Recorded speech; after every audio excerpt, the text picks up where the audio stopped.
Hello and welcome to another video with Wink from the Shattered Order podcast. This week, I'm going to give you 5 tips to maximize your damage with Revan in Phase 2 of the Sith Triumvirate Raid. Follow these 5 tips, I think you will be very pleasantly surprised by the consistency and the damage output that you'll get with this team. The team is Revan lead with Grandmaster Yoda, Hermit Yoda, Bastila Shan, and Jolie Bendo. And the reason Jolie is there is basically to give the additional stats that are offered through Revan's leader ability by him being Old Republic and Jedi. You're going to want to mod Revan to be as fast as you can make him and have crit damage primary triangle preferably. Same with Bastila Shan. She's going to be modded pretty much the same way as Revan. And then Hermit Yoda, you just make it as fast as you can and you're good to go.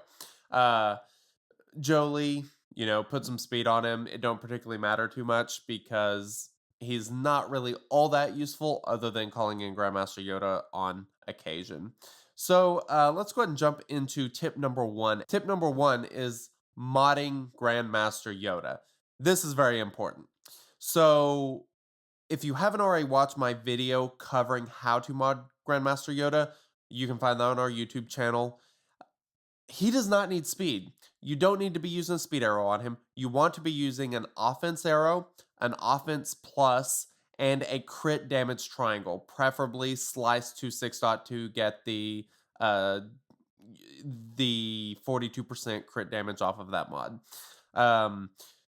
You're going to want to find mods that have flat offense and offense percent secondaries, preferably, especially on the crit damage triangle. You should be able to keep your eye out for a couple mods that have those two secondary stats. The offense primaries, just look for ones with flat offense because you won't get one with offense percent on that. And then as for your diamond and circle, be looking for mods with, both of those secondary stats. Again, speed does not matter, so you don't particularly care about that. And as far as the primary stat on the circle, you don't really care because it shouldn't matter. Now, as for the mod sets, you're going to want to go in with a crit chance set bonus, as well as either offense or crit damage. Crit damage is preferred. You will get more damage because of the crit chance that Grandmaster Yoda ends up being at, along with all the buffs and everything. There's a chance that you can get considerably more offense with an offense set, but it won't lead to the total damage output over the raid quite as much as a crit damage set would, so that is preferable, but honestly, either one of those will work fine. So let's go ahead and jump into some footage of the team actually working. So first, I will put Grandmaster Strang on Grandmaster Yoda because he is the primary damage dealer. And I am going to use Mark on Scion as Revan's first turn and then give the buffs to Grandmaster Yoda. This leads us into tip number 2. You're going to want to count Grandmaster Yoda's attacks. What do I mean by that? Well, the buffs that Bastila Shan gives last for 3 turns. Now, if you're counting Grandmaster Yoda's attacks, on the 3rd turn, you're going to want to spread them to everybody using Battle Meditation. So there he takes his first turn, and I will be keeping count. I do this throughout the entire thing. It's not that difficult.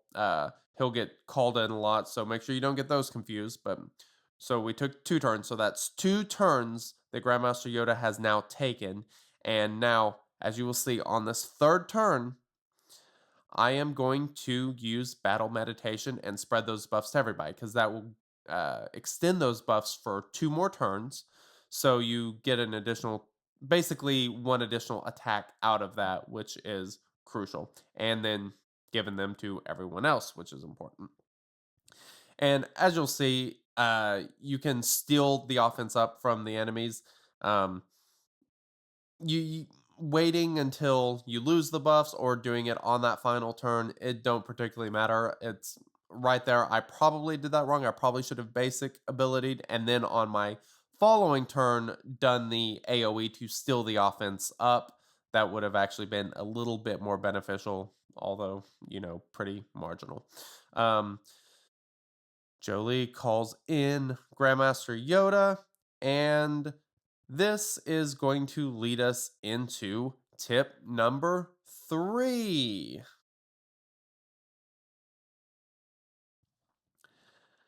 Volley strategic advantage between Grandmaster Yoda and Revan. The reason for this is because Revan should be your fastest character, and when he's your fastest character, he will get the opportunity to uh, you know, call somebody in more often than anyone else.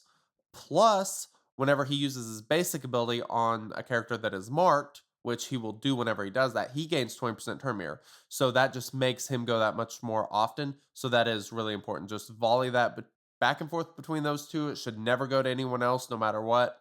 And you'll be given Grandmaster Yoda turn meter and Revan turn meter when that happens. This leads us into tip number 4. You're always going to want to turn meter swap between, Revan and Bastila Shan. And the reason for that is because of the buffs that she gives. You want her to go as often as possible, and Revan is a great way to make her go more often than she would naturally.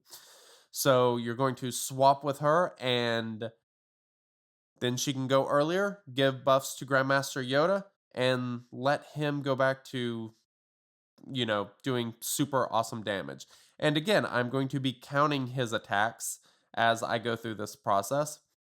Just to maximize the longevity of those buffs that Bastila Shan is giving out to Grandmaster Yoda and then the entire team. All right, it is time for tip number 5. Tip number 5: always call in the Grand Master. And that is basically referring to anyone that has an assist ability. As you know, Hermit Yoda, once you call him in once, you can keep spreading around Grandmaster's Trang, and Grandmaster Yoda will always get called in. But Jolie Bindo, you will use his first special to always call in Grandmaster Yoda because that gives him turn meter. He gets the, I believe, 40% turn meter whenever an enemy is above 50% health. So that is generally why I go into phase 2 at the very beginning. That way I can maximize that turn meter gain that Grandmaster Yoda is getting on each and every attack. And pretty much as long as you follow these strategies, you will be in a really good spot as far as consistency and getting some really good damage. There are a few other variations that you can do of this team, and that would be, using Ezra in place of Jolie. You could do that and then use Ezra's ability that calls in. I like to call in Bastila Shan whenever I use that team because that will give her turn meter because she is a support character. Doing that rather than Grandmaster Yoda because she needs more help to get around and spread the buffs back around, obviously. The other thing is Bastila Shan lead. I know that's another team that people use pretty frequently. And most of these tips, other than the strategic advantage one, should pretty much work for that team as well. The idea is to just keep calling in Grandmaster Yoda and keep the buffs on him so that he can absolutely maximize damage as much as possible. So yeah, I hope you guys found this video very helpful, and hopefully this leads to some better damage for you guys. And of course, make sure you check out the podcast. You can find it, of course, on iTunes or Stitcher, SoundCloud, any other podcasting app. We're also on Twitch as well as here on YouTube, obviously. And come check out our Discord, discord.me/shatteredorder. And I will catch you guys there. Later.